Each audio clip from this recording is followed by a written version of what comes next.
Halo semua, selamat datang kembali di Unix 3M. Tibet adalah wilayah dataran tinggi yang menempati bagian utara Gunung Himalaya. Wilayah ini memiliki luas sekitar 2,5 juta kilometer persegi dan merupakan salah satu provinsi Republik Rakyat Cina yang memiliki otonomi khusus. Tibet dijuluki sebagai atap dunia dengan mayoritas penduduk beragama Buddha. Dulunya, Tibet adalah sebuah kerajaan merdeka yang mengalami interaksi dan benturan politik dengan dinasti-dinasti yang ada di dataran Cina.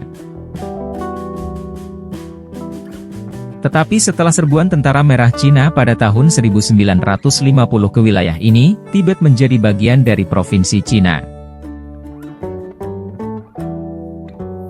Salah satu aspek paling menarik dari dataran tinggi Tibet adalah kehidupan para biksu yang tampak selalu damai serta tidak terikat dengan gemerlap duniawi. Mereka bahkan menjalani hidup selibat, suatu jalan hidup yang hanya dipilih oleh sedikit orang. Selibat adalah sebuah gaya hidup tanpa pernikahan yang dilakukan atas alasan agama atau spiritual. Bagi banyak orang, kehidupan selibat tidak pernah terpikirkan atau terlintas dalam menjalani kehidupan sebagai manusia. Tetapi sejarah menunjukkan terdapat beberapa komunitas dan orang-orang yang memilih untuk hidup selibat, salah satunya adalah mereka yang menjalani hidup sebagai biksu. Dalam pandangan agama Buddha, khususnya Theravada, selibat dikenal dengan sebutan Brahmacharya, yaitu praktik menghindari aktivitas seksual untuk menjalani kehidupan moral sebagai cara untuk mengakhiri penderitaan dan mencapai kebebasan. Praktik ini dapat dilakukan oleh setiap orang, baik para biksu maupun umat awam. Bedanya, bagi mereka yang telah bersumpah untuk menjalankan kehidupan suci dan meninggalkan kehidupan berumah tangga dengan menjadi seorang biksu, maka mereka akan hidup selibat selama mereka masih menjadi seorang biksu.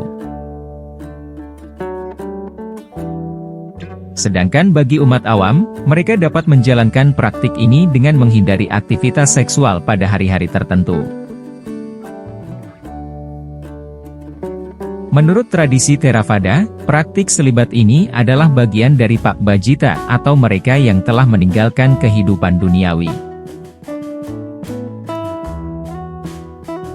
Bagi mereka yang menjalankan Pakbajita, tujuan hidup utama mereka adalah mencapai nirwana yang ditandai dengan padamnya nafsu dan keinginan. Sampai saat ini, adalah hal yang biasa dan sudah menjadi tradisi bagi beberapa keluarga di Tibet untuk mengirimkan salah satu putra mereka yang masih kecil ke biara untuk menjadi biksu selibat seumur hidup. Umumnya, anak-anak yang dikirim adalah mereka yang telah berusia antara 7 atau 8 tahun. Tidak lama setelah para biksu kecil memulai kehidupan sekolah setikahnya di biara, mereka perlu melayani mentor atau guru mereka selama 3 tahun. Di mana mereka akan mempelajari semua disiplin ilmu dan adat istiadat di biara. Selain itu, mereka juga diharapkan untuk memikul tugas-tugas biara serta belajar bagaimana mengejam mantra Buddha dan melafalkan beberapa doa dasar.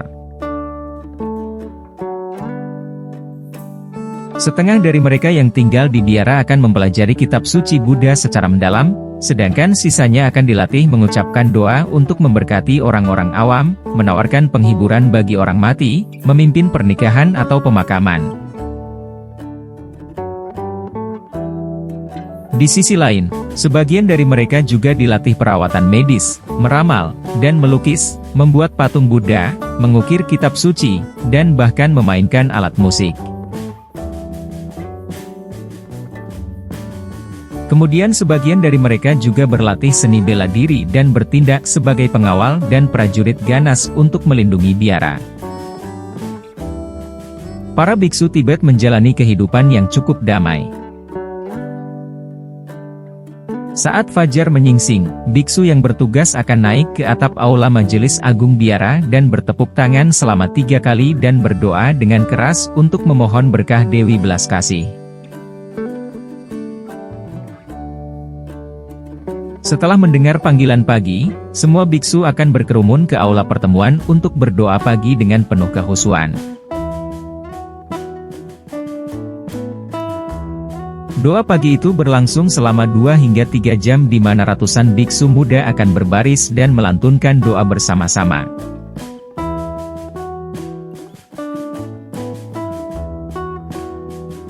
Meski dikenal sebagai komunitas yang tidak terikat dengan urusan duniawi, faktanya banyak biksu muda Tibet yang percaya bahwa sebagai murid ajaran Buddha sangat penting bagi mereka untuk memahami perbedaan budaya dan agama antara mereka dan orang lain juga antara timur dengan barat.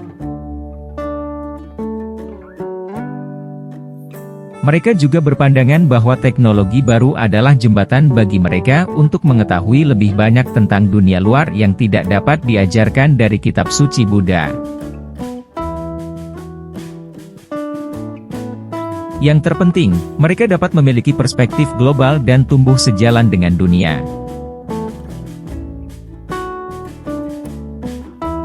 Karena itu sebagian dari mereka mengatakan bahwa studi tentang ajaran Buddha Tibet tidak berarti harus menutup mata terhadap apa yang terjadi di dunia luar karena semua warisan budaya dan agama harus berkembang seiring dengan masyarakat.